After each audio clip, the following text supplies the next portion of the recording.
Mais lorsqu'il y a vraiment une valeur ajoutée avec l'utilisation du numérique, ça devient drôlement intéressant. Puis les apprenants, nos étudiants, ben, sont gagnants de ça.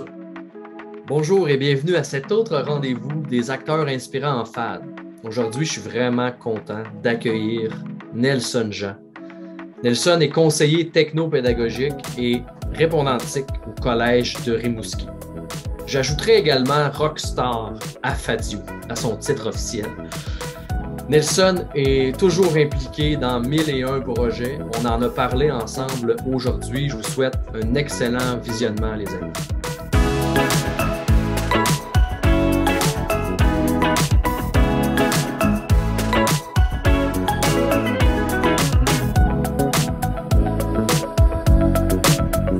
Alors, ça me fait vraiment plaisir de t'accueillir, Nelson Jean, pour ce rendez-vous des acteurs inspirants en FAD aujourd'hui.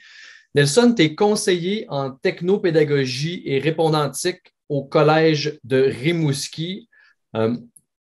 Toi et moi, on s'est connus, ça fait pas si longtemps que ça, Nelson. Moi, j'ai commencé à Fadio en juillet 2021.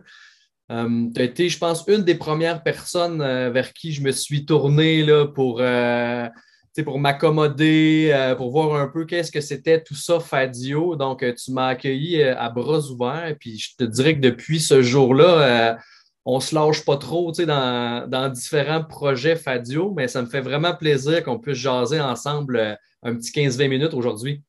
Ben, merci Maxime, ça me fait plaisir aussi de jaser avec toi, puis très heureux de t'avoir connu à travers nos projets Fadio. Parce que c'est pas les projets qui manquent à Fadio, Nelson, tu le sais.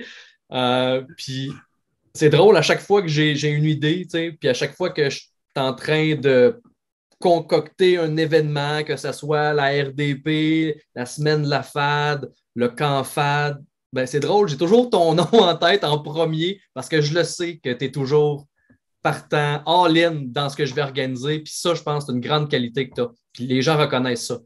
Ben, en fait, moi, je pense que dans le passé, il y a des personnes qui m'ont donné une chance, il y a des personnes qui m'ont présenté des façons de faire, ils m'ont partagé de l'expertise. Et maintenant, j'ai été capable de m'outiller, de rassembler des ressources dans mon communauté. Puis ça me fait extrêmement plaisir, en fait, de démontrer les valeurs de partage que Fadio prône depuis très longtemps. J'ai été accueilli dans la famille de Fadio en 2015. Donc, ça fait quelques années que je gravite autour. J'étais là à plus de temps, moins de temps, mais j'ai toujours été omniprésent, en fait. Puis oui, ça me fait extrêmement plaisir d'être là pour redonner, en fait, la communauté. De partager, de collaborer aussi en soi.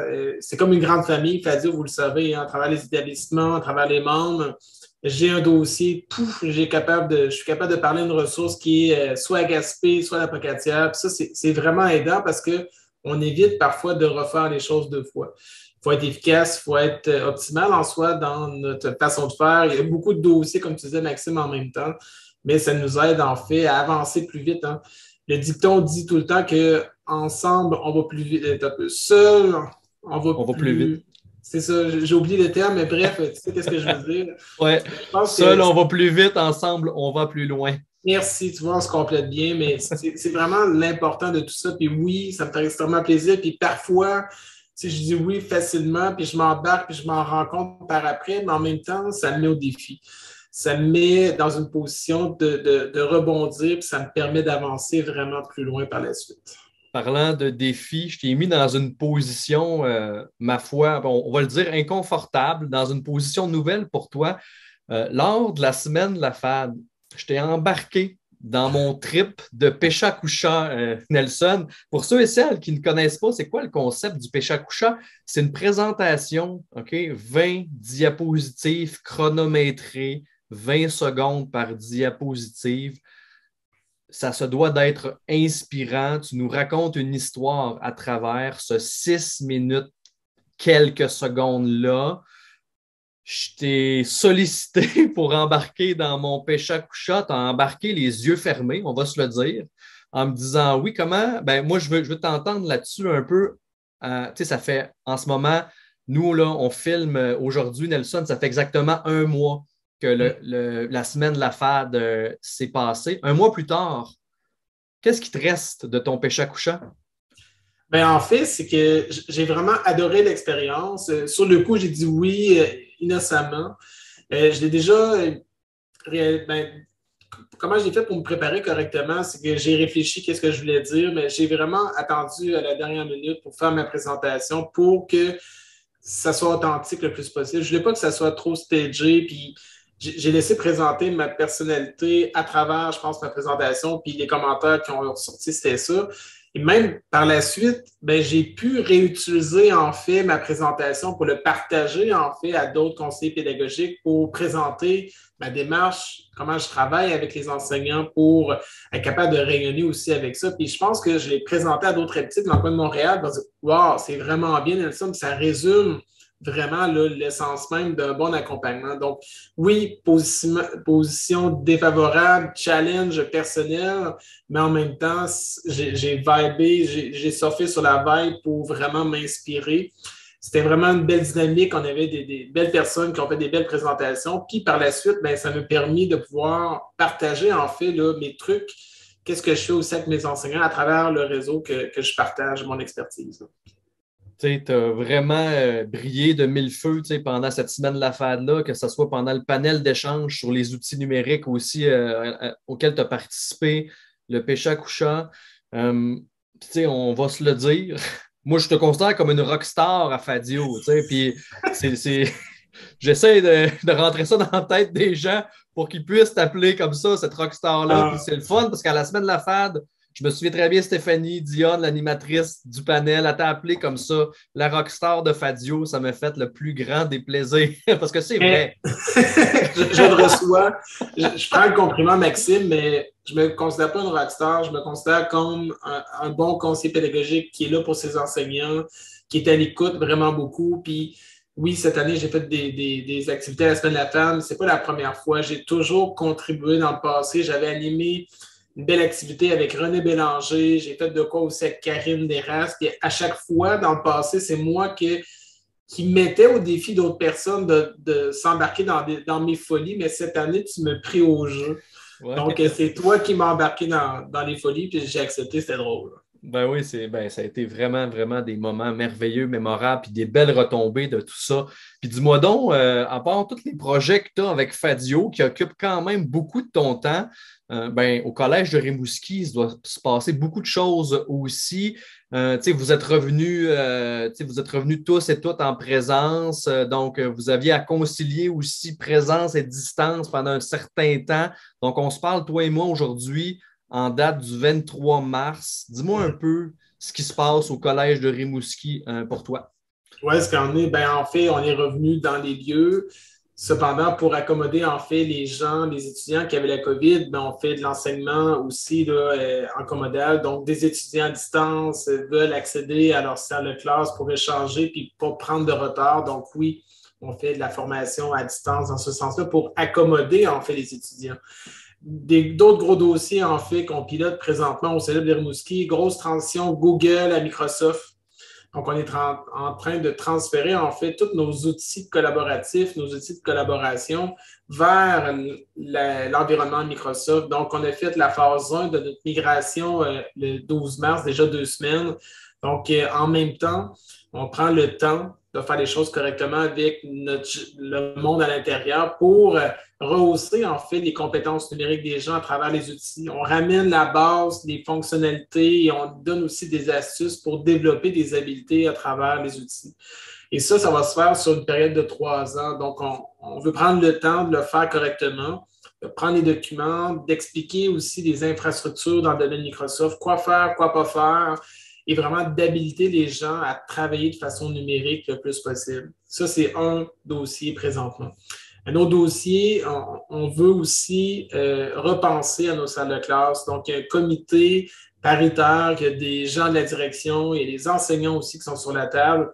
Puis, on est en train de redéfinir c'est quoi notre salle de classe. Où est-ce qu'on se voit dans les prochaines années? Qu'est-ce qu'on veut aussi comme outil numérique, comme outil pédagogique à la limite dans nos salles de classe pour bien répondre. Puis on pense au tout, là. On pense à la peinture, à l'éclairage, à la ventilation, on pense au bureau, à l'environnement de l'enseignant lorsqu'il arrive, comment il va travailler.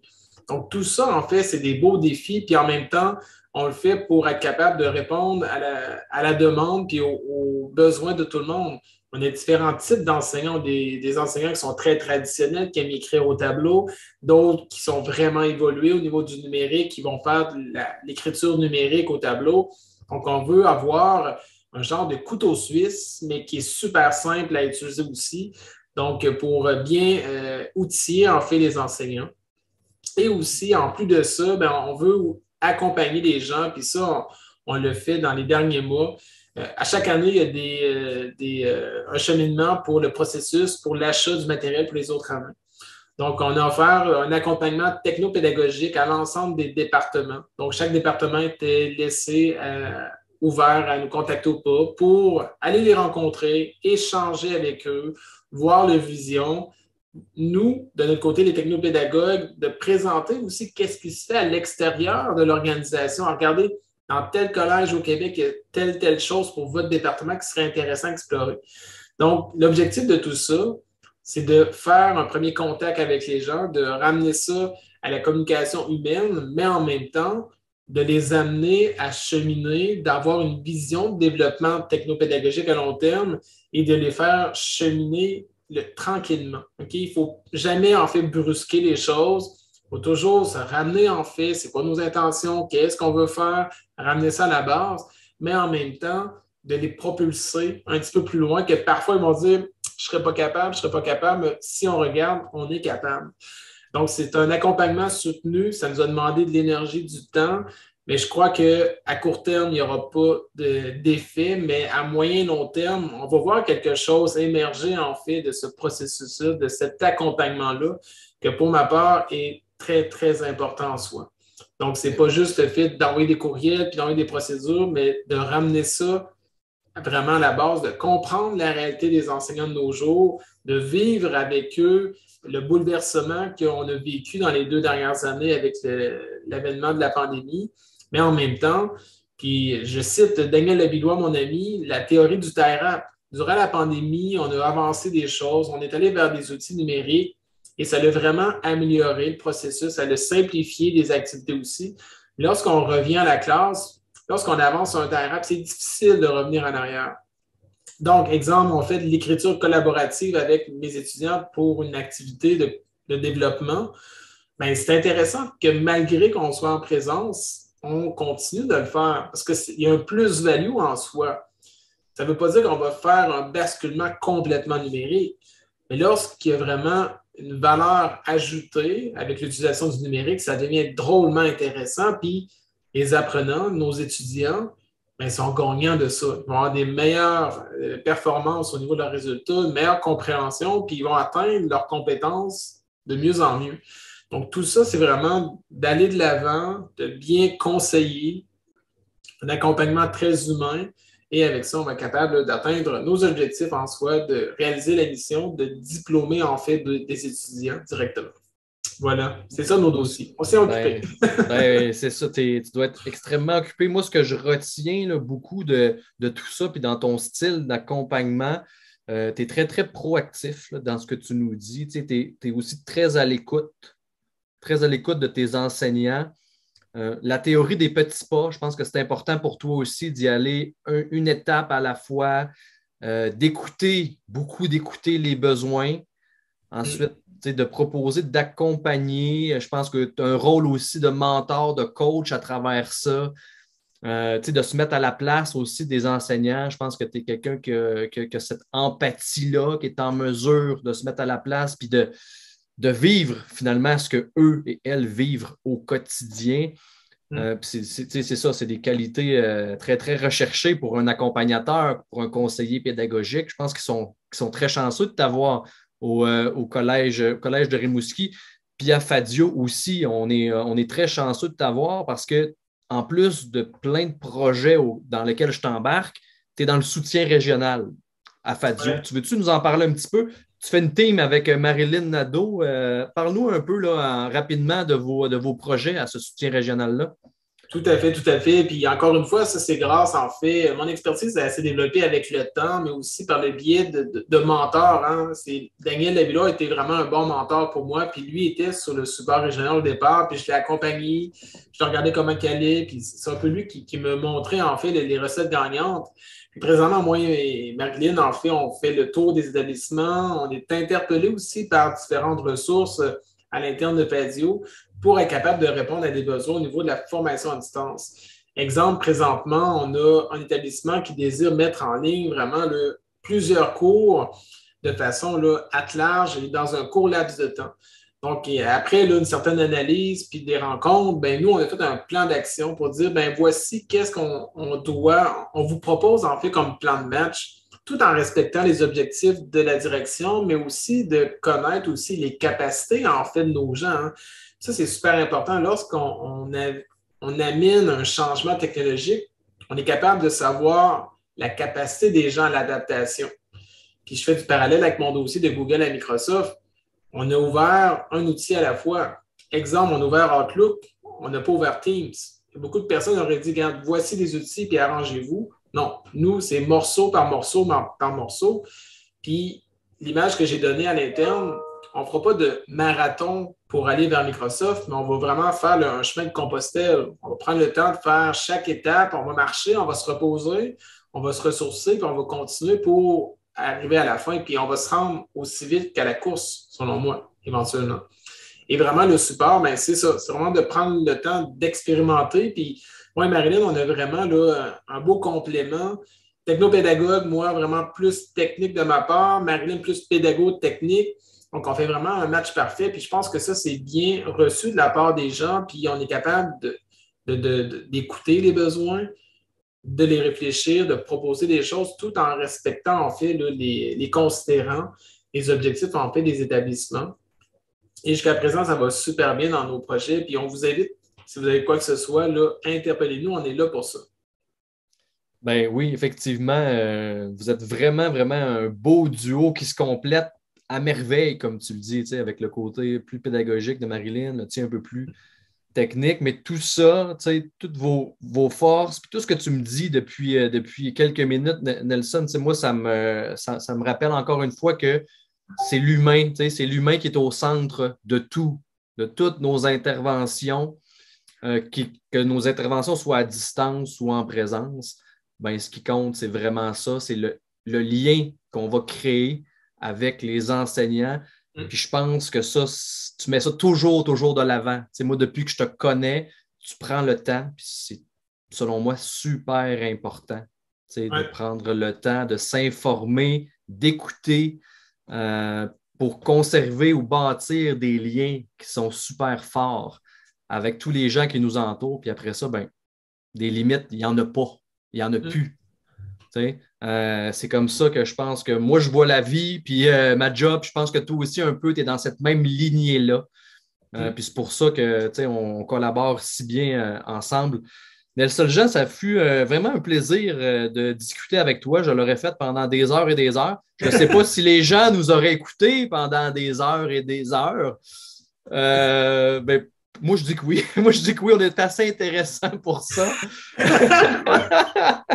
Ça fut un grand plaisir de te redécouvrir encore une fois. J'espère que les gens aussi ont apprécié ce moment avec nous.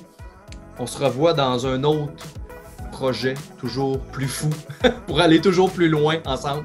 Excellent. Mais la réponse va être positive, Maxime. Et encore une fois, merci de ce temps d'échange-là. Ce fut un réel plaisir. Puis s'il y a quoi que ce soit, je n'hésite pas pour m'interpeller. Merci Nelson. À bientôt. Bonne journée. Bye bye.